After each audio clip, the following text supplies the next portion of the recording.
Chapter 3. A Sad Story. Good morning, Mr. Kent said, smiling. Today we're going to the lab to do some practical work. The lab was a big room with long tables, chairs, and big cupboards. There were white mice in cages. When Mr. Kent walked by their cages, they all started running around and making a lot of noise. What's the matter? Laughed Mr. Kent, speaking to the white mice. Are you afraid of me? I won't eat you. Then he looked at the class and said, Today's lesson is about worms. I'm going to give you some worms, and you have to cut them in half. The two pieces can live and move by themselves. You'll see. I was not happy. I looked at my worm. It was long and green. I didn't want to cut it. Karen, are you afraid of your worm? Asked Mr. Kent, smiling. Give me your knife, and I can help you. His arm touched mine, and I got an electric shock. I jumped up from my chair. What's wrong, Karen? Asked Mr. Kent. Oh, nothing, I said, trying to smile. He cut the worm and then walked to the next table to help other students. I wrote a note to Walter and told him about the electric shock. Walter, I whispered. He turned around and I gave him the note. Walter and Karen, what are you doing? Asked Mr. Kent. What do you have in your hand, Walter? His voice scared me. Walter and I were in big trouble with the teacher. Nothing, said Walter.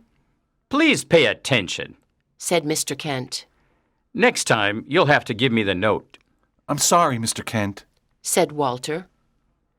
When the science lesson was over, Mr. Kent called me to his desk. Oh, no, I thought.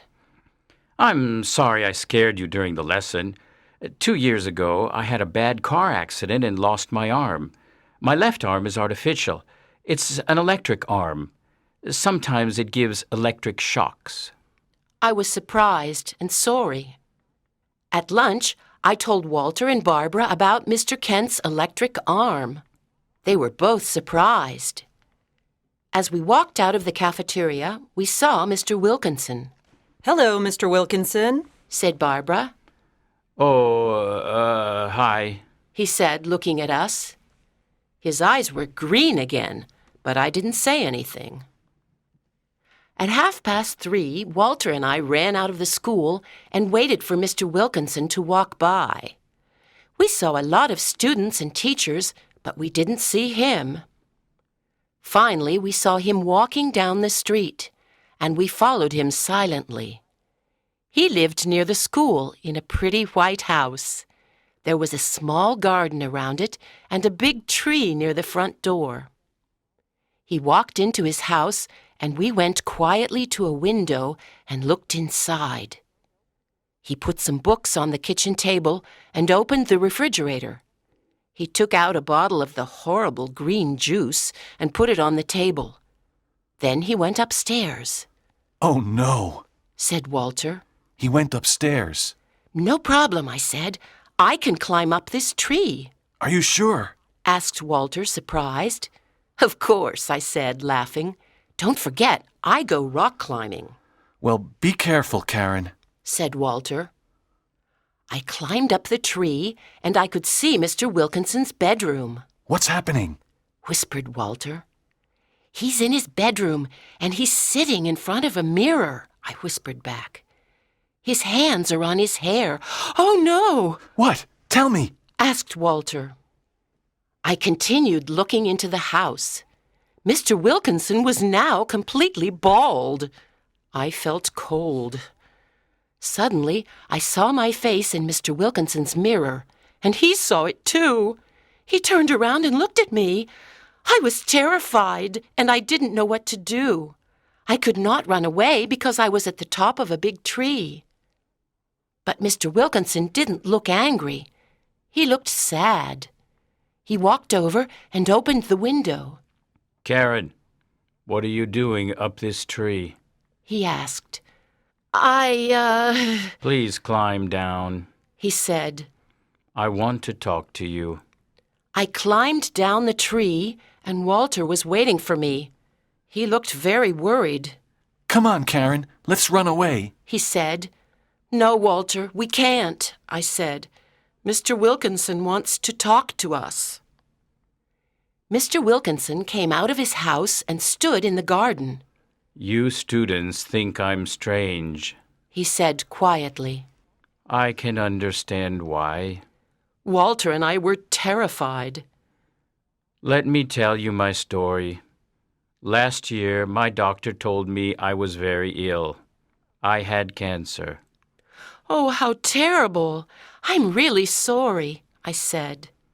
Yes, it was terrible. I had an operation and then chemotherapy. After the operation, I lost my voice, so now I speak with a type of artificial voice. That's why my voice sounds strange.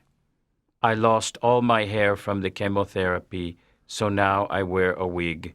Oh, we didn't know. Said Walter. Mr. Wilkinson, we're very sorry about our terrible behavior. Said Walter. Yes, please forgive us, I said. Oh, don't worry. I am getting better now, which is good. He said quietly. May I ask you a question? Walter said. Of course. What's that green juice you drink at lunch? Walter asked. He smiled and said, The green juice and the black pills are medicines. But why do your eyes change color? I asked. So you saw that, did you? You kids see everything. Said Mr. Wilkinson. I wanted to do something different, so I bought a pair of colored contact lenses. I thought a new look could make me feel better. Did the contact lenses make you feel better? I asked. Mr. Wilkinson looked at me and smiled. A little. It was nice having something different for a day, but it's my job that is really making me feel better. You like your job, don't you? Asked Walter. I love my job. Said Mr. Wilkinson, smiling. It's wonderful to work with young people like you. Do you like Seattle? I asked. Yes, I do. Said Mr. Wilkinson. It's a beautiful city with lots of parks and fun things to do, and I'm starting to make a few friends. Good, I said, smiling. Welcome to the Emerald City. We all laughed.